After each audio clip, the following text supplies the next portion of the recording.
Yay, guys! Once Upon a Time is finally back for the next half of season 6, and if you didn't know that, well, now you do, and if you didn't, are you really a real fan?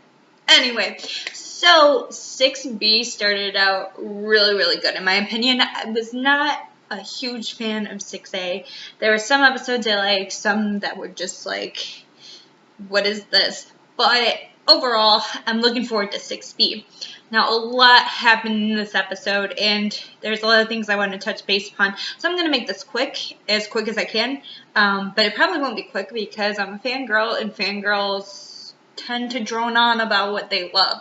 So, we start off by learning Emma's origin of her last name, which I'm super glad they finally told us about, because I'd been curious as to, okay, where'd she get this last name Swan? Because obviously Snow White and Prince Charming, do we even know their last names? Do they have last names outside the curse? I don't know. That's my question. But so we learn that this boy prevented her from burning these pages from the Ugly Duckling story. And he's like, well, to be an ugly duckling, you eventually become a beautiful swan. And so when she went to the police station to kind of like turn herself in, they asked her for her name, and she replied Emma. And then when they asked for her last name, she kind of paused, and she was like Swan. So I thought that was a really cool, cute little backstory. And then so we find ourselves back in the Wish Realm with like Regina and Emma not jumping through the portal, ugh, and Robin's stealing from them. I was like, okay, Robin, like this is not you. And so people come in search for the evil queen, and they kind of like hide. And then I was like, I have an idea to get back home. I'll find Pinocchio and Geppetto, and they'll carve me this magical like wardrobe like I went through 30-something years ago to the real world. So they go and search for that, and then back in Storybrooke, we see Hook and Charming kind of struggling with Emma's disappearance, and Charming blames himself, and Hook's like trying to comfort him, which is such like character development is so great because they hated each other. I'm rewatching season 3, and it's just funny to see how like Hook and Charming like butted heads so much, and now they're like good friends, and I really like that progression of their relationship. Captain Charming is life, guys. So then we move on to Rumple and Belle and Gideon, the weirdest family reunion ever, because it's like, okay, I just gave birth to my son yesterday, but now he's like a 28-year-old grown evil man.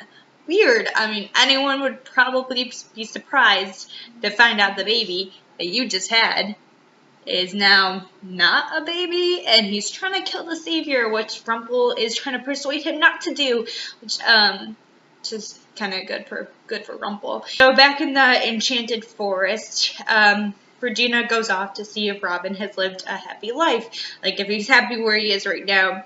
And my heart sings for Outlaw Queen fans. Like, I can't even imagine if Hook would have just permanently died. Like, my heart would have just like exploded. Like, am I being dramatic, or, I mean, did it feel like that when Robin died? Because I feel like it would have. So she like talks to him, and she finds out that this Robin isn't the Robin, she knows and loves. He doesn't steal for the poor. He was actually appalled by her suggesting that. And so they kind of talk, and he gives her that feather that Zelena had lost, which I thought was a really somber moment, because, she was like, oh, she knew that feather. Like, and so I thought that was a really cute moment.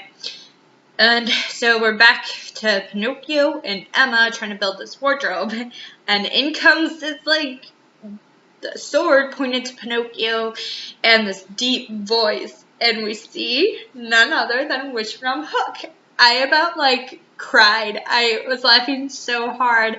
Hook has really let himself go in the Wish Realm. He has this beer gut, he's old, pretty sure he was wasted, probably was, and he's a boozer, and it was really funny. And Colin O'Donoghue was like a genius in that scene. Like, he was like all in like drunk Hook, like drunk fat Hook. He was like, yes, I am playing this role, and I'm gonna play it like great. And it just really showed. And Emma's like, holy crap, like that's my true love. Whoa. And she kind of tells, like, Pinocchio, she's like, yeah, we live together in this other world. And Pinocchio's like, what?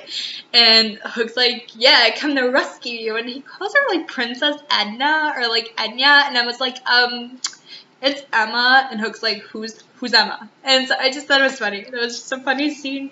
And then Hook tries to duel Pinocchio, and it's like, buddy, you're gonna lose. Like, you are not gonna win this. And obviously he doesn't, because he gets his sword taken away the first, like, second, and he picks up Pinocchio's chisel, and he's like, yeah, I have this thing. And Pinocchio's like, yeah, that's a chisel, dude. And so they, kind of fight, but Hook's like, not doing well. So Emma's just like throws him. She's like, okay, time to go back to the Jolly Roger. And she's like, also, when I get home, someone's gonna get off the room and the dessert. So I just thought that was a really funny scene. Like, probably my favorite scene. Like, old fat drunk Hook.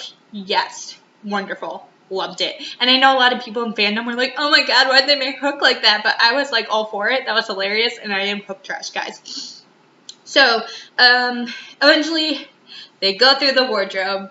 Yay, they're back in Storybrooke, and Emma's walking around the streets like, oh, I'm finally back. Like, I'm not in this insane reality. And isn't it the worst when you have the guy in your visions who wants to kill you just randomly pops up in front of you trying to kill you? Because, yeah, Emma was not having any of that. So they kind of like battled it out, and he's like, yeah, I'm going to kill you. And she's like, I am fated to die, and I will die, but just not today. And her magic, you see her hand pulsing with magic as she like whips him across the road. And I was like, that's the badass Emma Swan that we all know and love. I was so happy, and I love Emma Swan's character. Like, anyone who says she's a weak character is wrong, because Emma Swan is like super strong, and I'm just, yes, she's great. And then so we get the Captain Swan reunion, which I was looking all episode for because I love them. And it was so cute. Like, Hook embraces her and he's like, you're amazing. And I'm just like, oh, God, my shipper heart is so full. It always is with them. I miss them so much. It's such a long hiatus. And so, they, blah, blah, blah. And Hook, Robin looks at Hook. He's like, whoa, you're a lot, like, sprier in your younger days. And Hook's like, what? And he's like, wait, what happened to me? Like, he, like, internally freaks out. And Emma's like, yeah, we're just gonna start switching the water. And he's like, you mean, like, to drink? And he gives, like, Charming this, like, little side eye that was, like, super hilarious. Like, Hook doesn't trust water. Remember in 6A, he said something like, he's like, water, never trusted that stuff. Can't have a pirate without rum. It just wouldn't be Captain Hook. So overall, 6B is off to a really great start, and I'm really excited to see where it goes and what happens, and the next episode looks insane.